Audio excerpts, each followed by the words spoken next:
Alright, greetings and salutations. My name is Comic Fire, and welcome back to my dramatic reading of the Edge Chronicles Book 2, Stormchaser. We left off at the beginning of Chapter 9. Chapter 9, Stormchasing. It had seemed like a good idea at the time, stowing away on the skyship. Now, Twig was not so sure.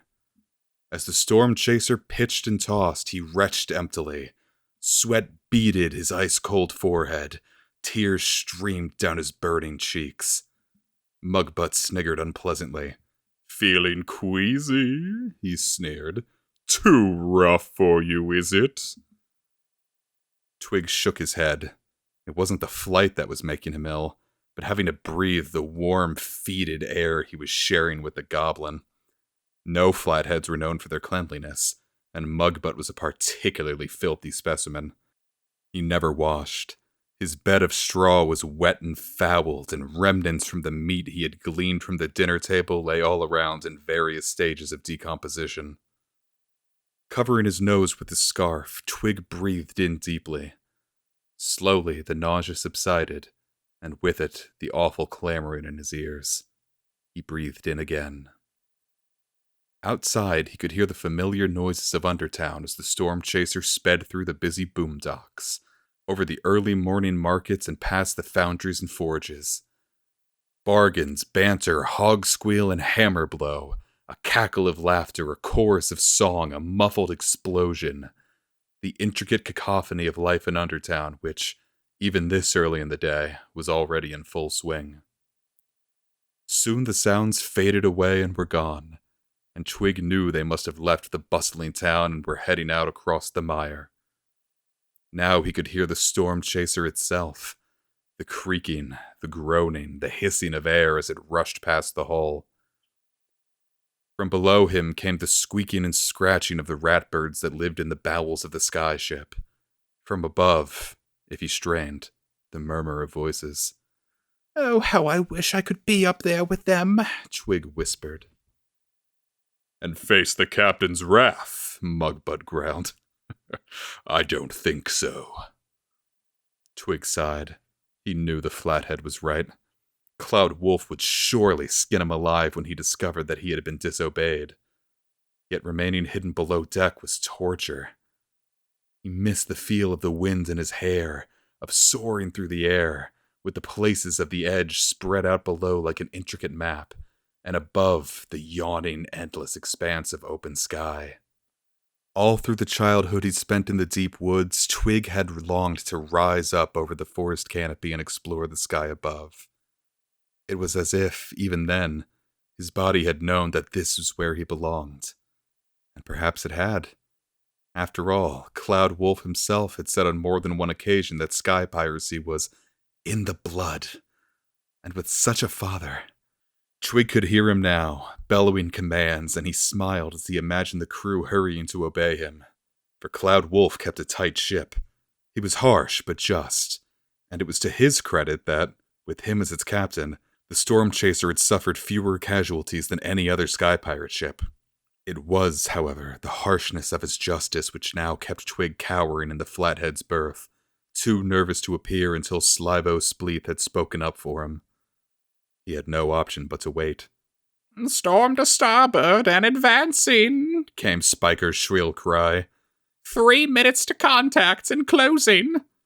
"Belay that skysail," roared Cloud Wolf, "and check our winding cleats." As the skyship pitched abruptly to the left, Twig clutched hold of the main stanchion and clung on tightly. He knew the turbulence was a mere foretaste of what was to come. Normally, at this point, with a storm so close, the Stormchaser would descend, drop anchor, and wait there until it had passed. But not today. Today, the skyship would greet the storm up in the sky. It would tack closer and closer, until it was drawn into the hurricane-force slipstream and be whisked away. Even faster the Stormchaser would fly, inching its way round to the head of the storm. Then, when Cloud Wolf judged the moment to be right, it would spin round to pierce the outer shell of the maelstrom. This was the most dangerous moment of all. If the Stormchaser flew too slowly, it would break up in the violent air. If it flew too fast, then there was always the risk they would pass straight through the storm, emerge on the other side, and watch helplessly as the great storm continued without them. In either event, their quest for Stormfrax would be over. No.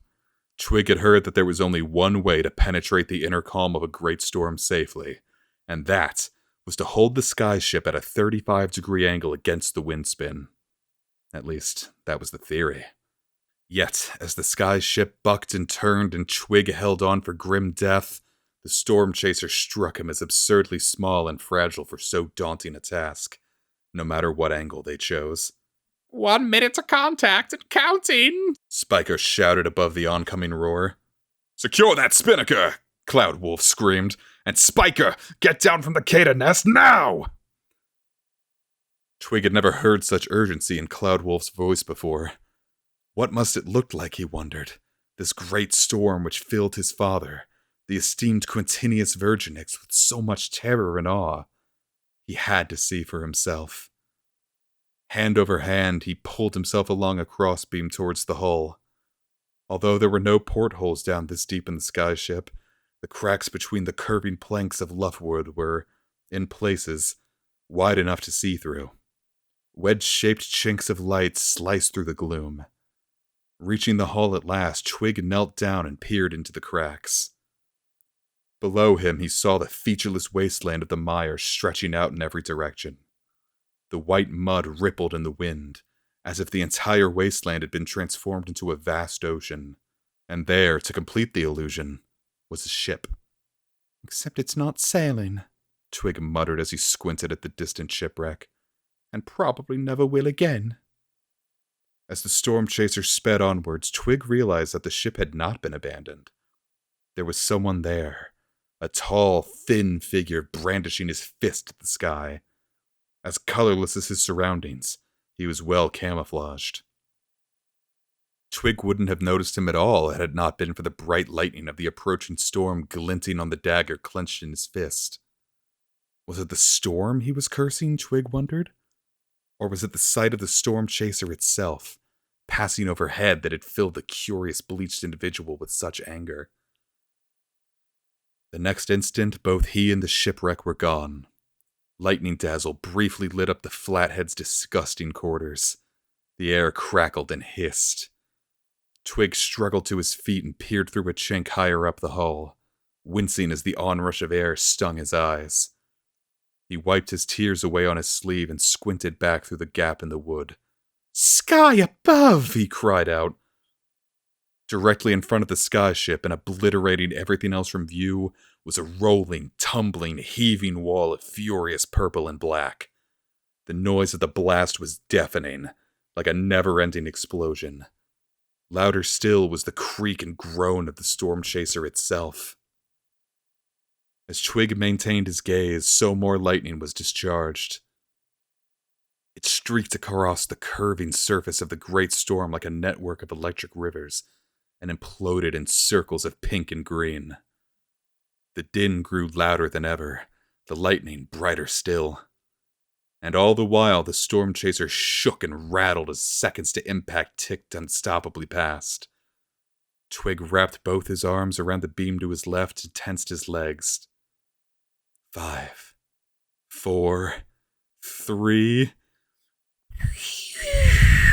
whistled the wind, its high-pitched whine rising to an ear-splitting scream. 2... The skyship had never traveled so fast before. Twig clung on for dear life as it hurtled onwards. 1, and... whoof! Like a falling leaf in an autumn gale, the Stormchaser was abruptly seized and whisked off by the spinning wind. It listed hard to port with a fearful lurch. Twig was torn from the beam and hurtled back across the straw-strewn floor. "Ah!" he cried out as he flew through the air. He landed heavily, with a thud. His head jerked sharply back and struck the side of Mugbutt's berth with a loud crack.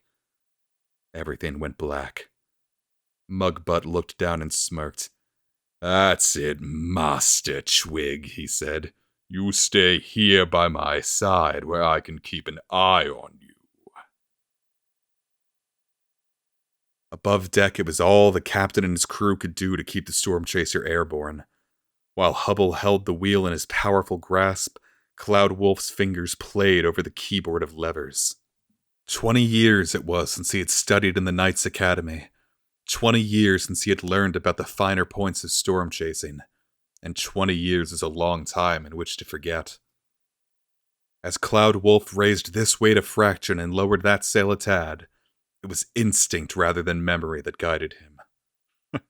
"Storm chasing," he murmured reverently. On and on they were drawn, whistling across the sky in the slipstream of the great storm. Slowly, and little by little, Cloud Wolf used the dry, turbulent currents to inch his way along the outer edge of the storm and on towards the front. "Whoa there, my beauty," he whispered to the Stormchaser. "Easy now." Tentatively, he lowered the prow weight, a fraction of a degree at a time. The sky ship bowed forwards. "Raise the mainsail," he ordered. Tem Barkwater and Stope Boltjaw stared at one another in confusion. What madness was this to raise the mainsail in such a wind? Surely they had misheard. "Raise that accursed mainsail before I have you sky-fired!" the captain raged.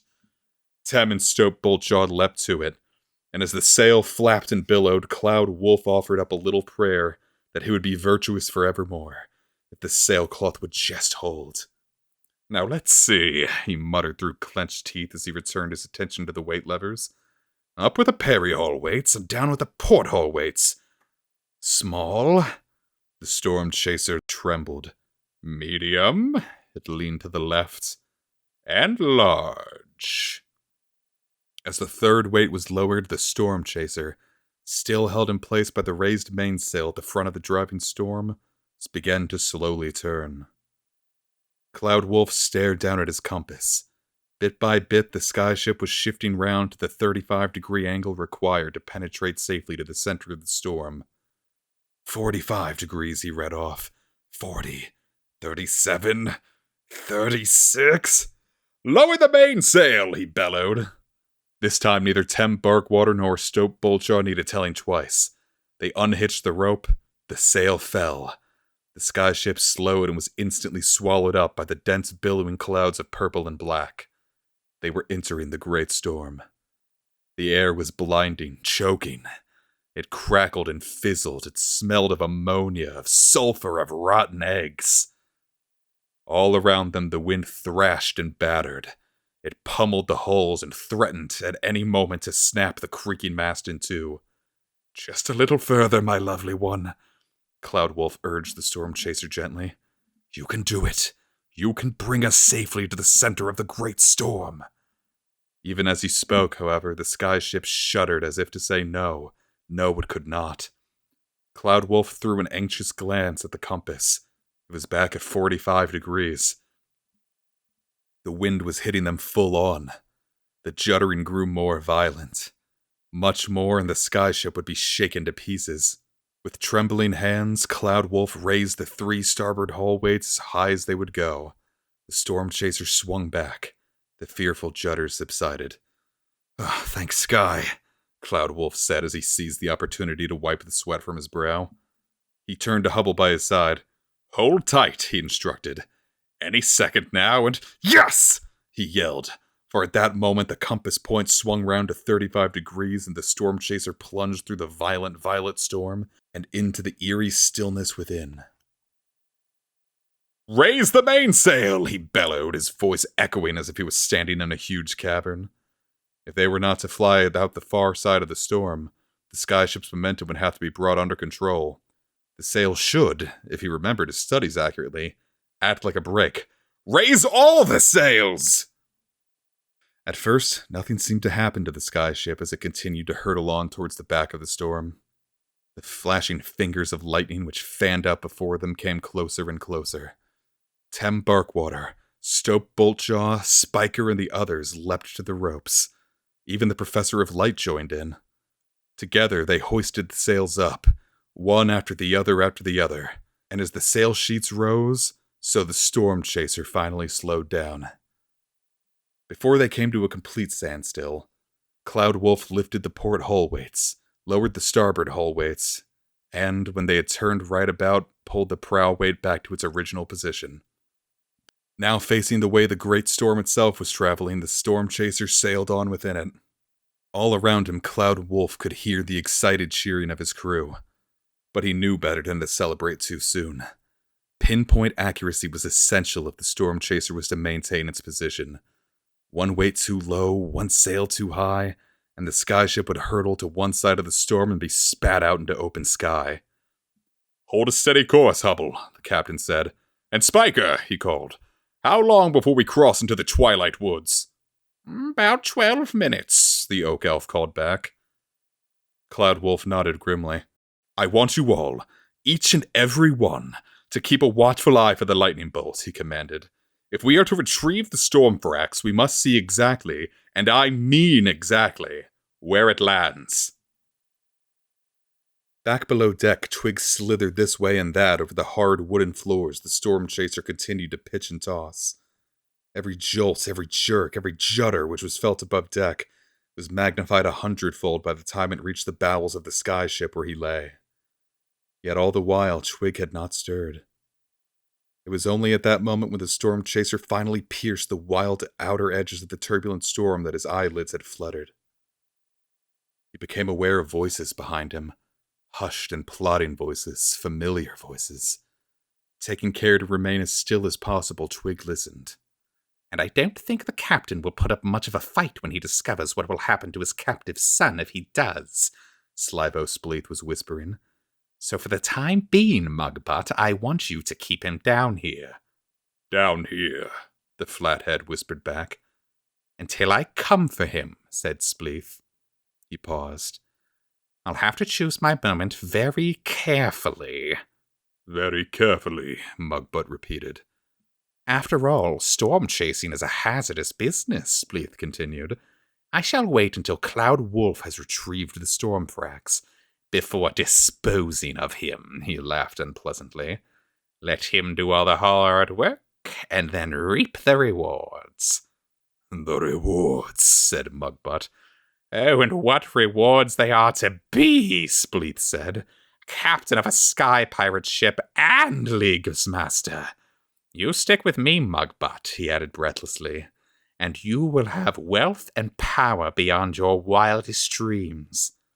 "Wildest dreams," Flathead chuckled. "And now I must leave you," said Spleeth. "I don't want the captain to become suspicious. And remember, Mugbutt, keep Twig well guarded. I'm depending on you." As the sound of the receding footsteps faded away, Twig trembled with horror. What a fool he had been to listen to so shiftless a rogue. The quartermaster was intent on mutiny, and if he had understood him correctly, was planning to use Twig against his father to ensure that his wicked plans bore fruit. Somehow, before that happened, he would have to warn Cloud Wolf, even if it did mean having to confront his father's wrath. He opened one eye slightly and peered out at the ferocious Flathead goblin. The question was, how? Chapter 10. Confession. A sound, unfamiliar to the inner sanctum, echoed round the gold-embossed ceiling of the chamber. It was the sound of humming. Although utterly tuneless, it bounced along with unmistakable joy and optimism. The servants, and there were many who tended to the inner sanctum and its important occupant, were under strict instructions to maintain complete silence at all times. And music of any kind, humming, singing, whistling, was particularly frowned upon. Only the week before, old Jervis, a loyal servant for more than 40 seasons, had been caught crooning a lullaby under his breath, as he had recently become a great-grandfather. For this moment of mindless contentment, he was dismissed on the spot. It was not, however, a servant humming now. The sound came from the thin lips and pudgy nose of the Most High Academe of Sanctifrax, for Vilnix Pomponius was feeling exceedingly pleased with himself. "Pum pum pum pum," he continued as he busied about. "Pum pum pum." He paused and chuckled as the details of the previous evening had come back to him. He had been dining with Simonon Zintax, and a most illuminating meal it had proved to be. As a rule, the League's master was far from his favorite dinner guest. He was, as far as Vilnix Pomponius was concerned, an ill-mannered oaf. He slurped his soup, he chewed with his mouth open, and belched loudly after every course. Yet it served Vilnix well to keep him sweet. If it wasn't for the support he received from the Leagues, his own grip on power would soon evaporate. As always, Zintax had eaten and drunk too much. Not that Vilnix objected. In fact, he positively encouraged the League's master's gluttony, piling seconds and thirds onto his plate and keeping his glass topped with Zintax's favorite wood brew. After all, as his grandmother had so often said, a full stomach and a loose tongue oft go hand in hand. The League's master's tongue had started to loosen during dessert. By the time the cheese and crackers had served, he was practically babbling. "Mother Horsefeathers, she's the one, she..." "Excuse me." He paused to wipe his mouth on his sleeve. "She's only gone and organized a trip to the Twilight Woods, hasn't she? Her, the Professor of Light, and a sky pirate captain. Can't remember the name just now. Anyway, they're all in it together. They're..." "Whoops," he giggled. "They're planning on returning with a whole cargo of Stormfrax," he explained and pressed his finger to his lips conspiratorially. "It's meant to be a secret," he said. "Then how have you come by this information?" Vilnix Pomponius demanded. Zintax tapped his nose knowingly with his finger. "I'll cry in the spew," he slurred and giggled again. I mean a spy in the crew, Spleef, told us everything he did." Then he had leaned forwards, seized Vilnix chummily by the sleeve, and grinned leerily up at his face. "We're going to be rich beyond belief!" Bum-bum-bum. Vilnix hummed as the words came back to him. "Rich beyond belief! At least, he thought, one of us is." At the moment, there was a respectful knock at the door, and the tousled head of his personal manservant Manulus appeared. "If it please your most high Academe," he said, "the prisoner has been prepared and awaits your attention." "Ah, yes," Vilnix nodded and smiled unpleasantly. "I shall be there directly." As Manulus closed the door behind him, Vilnix rubbed his hands together gleefully. "First Zintax spilling the beans, now this Forficule character dropping into our lap. My, Vilnix, aren't we the lucky most high Academe?" He strode across the room to the mirror, the new mirror, and looked at himself. Unlike its predecessor, this mirror had not been hung. Instead, it leaned up against the wall at an angle. It was safer. It was also more flattering. His reflection smiled back at him. "Oh no," he chided. "That will never do. Whatever should the Nightwave think if I entered the Hall of Knowledge in so effervescent a mood?" "Prepare yourself, Vilnix," he said dramatically, and let his dressing gown fall to the floor. "Make yourself ready." And doing what he always did before an important encounter, the Most High Academe of Sanctifrex dressed himself up in the specially fashioned garments of high office, clothes which would help focus his mind, heighten his senses, and darken his mood. First he pulled on the hair shirt over his bare, scaly skin. Then, wincing as the protruding nails dug into the soles of his feet, he stepped into his sandals and bound them tightly. Next, he rubbed a stinging unguent over his freshly shaven head, and lowered the steel skull cap onto his head until the internal spikes pressed into his scalp. Last of all, he took his shabby, rough-spin gown, swung it over his shoulders, and raised the hood. With each item of clothing he put on, the Most High Academe's good humor gradually drained away. By the time the rough material of the hood grazed the back of his red, raw neck, his mood was as dark as the Sanctifrax treasury itself, and he himself capable of any cruelty. He returned his gaze to the mirror and glared approvingly at the reflection. Seldom, if ever, had Vilnix Pomponius looked so gaunt, so imposing. He arched one eyebrow.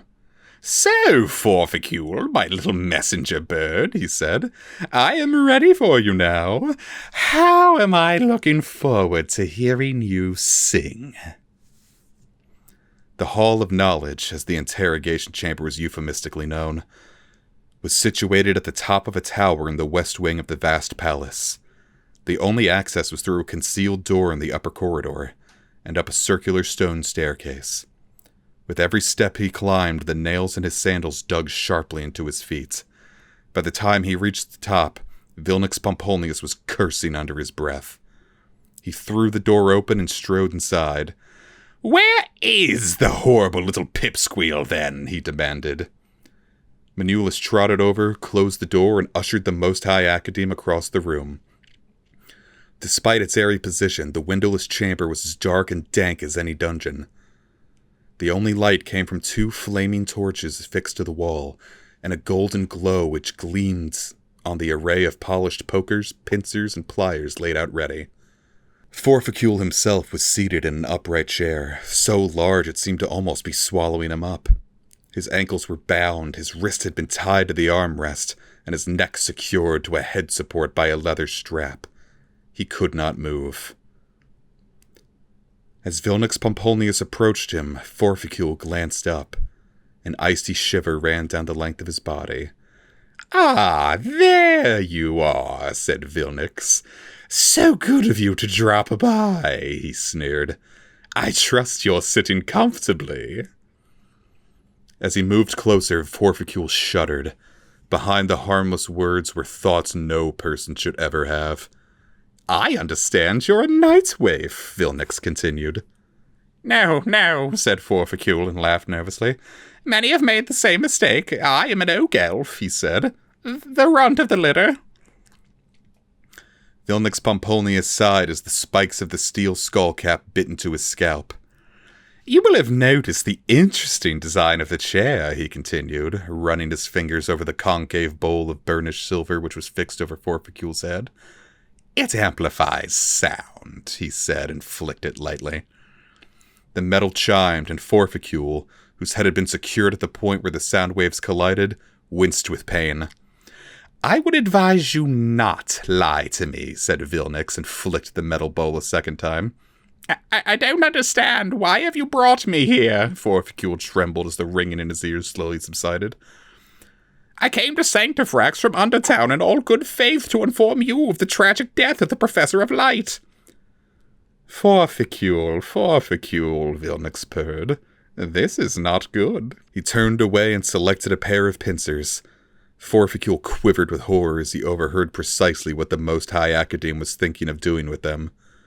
Worse and worse the imagined tortures became until Forficule could stand it no more. "Stop it!" he pleased, his ears fluttering with distress. Vilnix spun round, pincers in one hand, tapping them with the other. "Oak elf, eh?" he said. Forficule sniffed. "I am a night waif," he confessed. Vilnix Pomponius nodded. "That's better," he said, and added in his thoughts alone, "From now on, I want the truth and nothing but the truth." He brandished the pincers and imagined them smashing hard against the metal bowl above the chair. "Do you understand me?" "Yes," said Forficule simply. "Now, who sent you?" "I came of my own accord," said Forficule.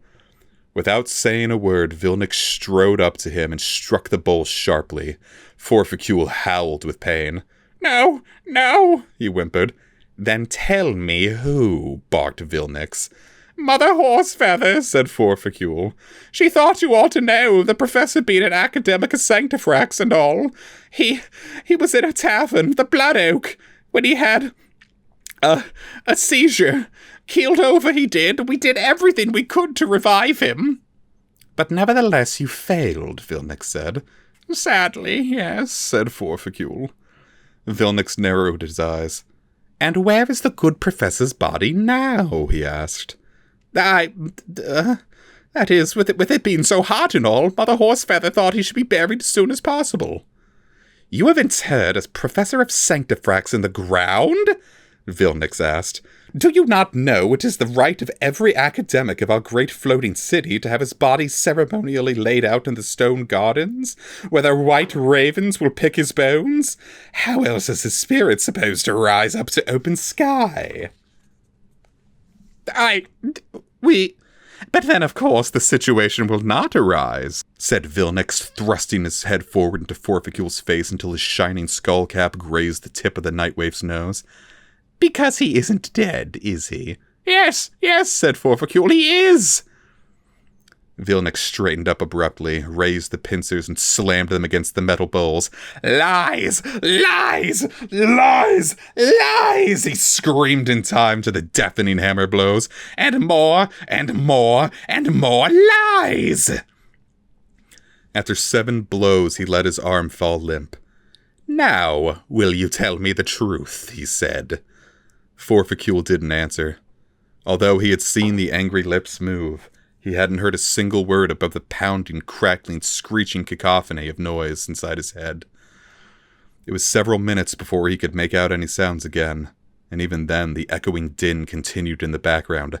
This is your final chance, Vilnix was bellowing. Forficule lowered his gaze. He shivered miserably. There was a saying amongst the fragile Nightwaves. Better dead than deaf. All right, he whimpered. I'll tell you everything I know. And that was what he did. He told Vilnix every detail of the meeting which had taken place in the back room of the Blood Oak Tavern, of the entrance of the Professor of Light, and how the Sky Pirate Captain had fallen to his knees, of the plan the 3 of them had hatched up, of the Professor of Light's decision to accompany the Sky Pirates on their quest to the Twilight Woods. The treacherous cur, Vilnix spat. And this captain, he has a name? Cloud Wolf, said Forficule promptly, though the Professor of Light addressed him by a different name. Which was? Quintinius Virginix, came the reply. Vilnix nodded. Now there's a name to conjure with, he said thoughtfully. The Nightwaif's thorough, if belated confession had proved very interesting to Vilnix Pomponius. Not only did it confirm what he'd suspected about the Professor of Light, but he now also knew that Zintax had lied to him the night before. No one could forget the name of Cloud Wolf. The Sky Pirate Captain was most infamous. The League's master himself must be planning something underhand. Vilnix chuckled to himself. There were many other ambitious Leaguesmen who would only be too happy to strike a deal with the Most High Academe. He turned back to Forficule. And this youth you mentioned, he said, this Twig, what is he to the assembled gathering? Forficule swallowed. Although he hadn't known Twig long, he'd liked what he'd heard in the boy's head. His thoughts were decent and honest, loyal and true. He would hate to think that something he said might mean the boy came to harm. Vilnix dangled the heavy pincers in front of his face. Forficule nodded, as much as the leather strap would allow, and continued. He's a crew member on board the Stormchaser, he said. And, said Vilnix Pomponius, sensing he was onto something. He was born and raised in the deep woods, he said.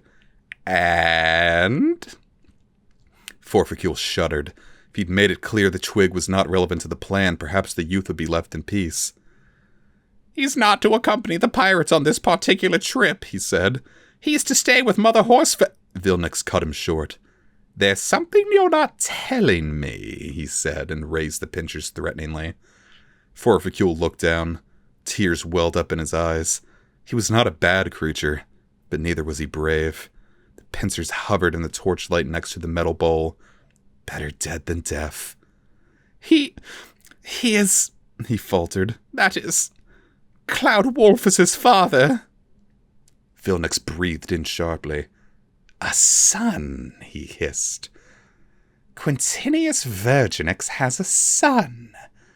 And he's left him behind, he smirked. How very careless. He turned to Manulus.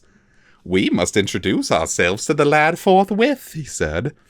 We shall invite him back here to Sanctifrax, to await the return of his valiant father. He turned back to Forficule. What a splendid little bargaining chip you've given us, he said, as he returned the heavy pincers to the shelf. I can't tell you how grateful we are. Forficule felt wretched. His attempt to protect Twig had failed, and now the youth was in mortal danger. And yet, sky forgive him, he couldn't help but be relieved that the Most High Academe seemed so pleased with the information. Am I free to go, then? He asked. Vilnix looked round at him and smiled. Forficule stared back, hoping. With his head still echoing from the deafening noise of metal crashing on metal, he was unable to hear the dark thoughts lurking behind the Most High Academ's smiling face. Free to go? Vilnix Pomponius said at last. His eyes twinkled. Oh, yes, quite free. Forficule gasped for joy. Vilnix nodded to Manulus. Unbind him and throw him out, he said. Then, as the hair shirt itched and the spikes and nails dug into the Most High Academ's head and feet, he added, But first, cut off his ears.